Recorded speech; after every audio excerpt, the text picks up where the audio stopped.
Hi.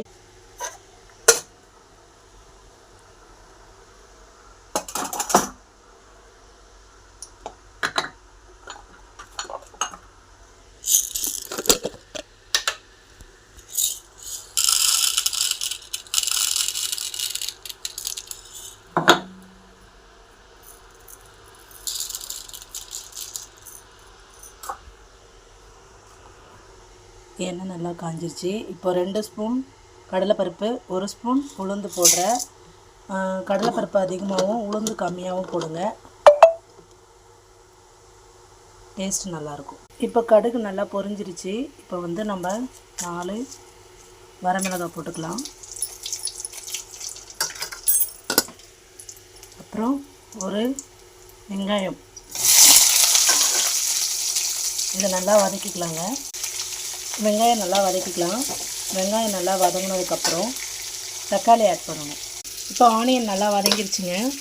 இப்போ வெட்டி வச்சுருக்க தக்காளி போட்டுடலாம். தக்காளி போட்டுட்டு நல்லா மிக்ஸ் பண்ணி விட்டுடலாம்.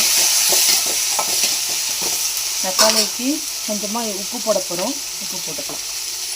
இப்போ கொஞ்சம் உப்பு போட்டுட்டு இதை நல்லா வதக்கிக்கலாம். இப்போ இதில் வந்து பார்த்திங்கன்னா கொஞ்சமாக இஞ்சி, 2 பல் பூண்டு போடுறேன். இதையும் நல்லா வதக்கிக்கலாம்.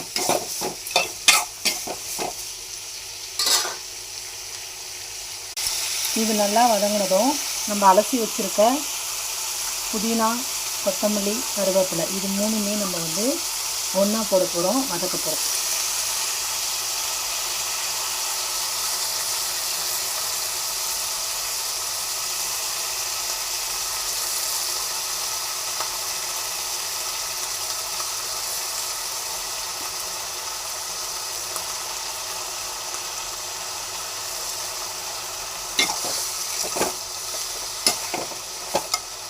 நல்லா வதக்கி விட்டுக்கலாங்க. இது நல்லா வதங்குது. இதில் பார்த்திங்கன்னா புளி சேர்க்குறவங்க புளி சேர்த்துப்பாங்க, கொஞ்சமாக புளி சும்மா, இது ஆப்ஷனல் தான், வேணும்னா சேர்த்துக்கோங்க.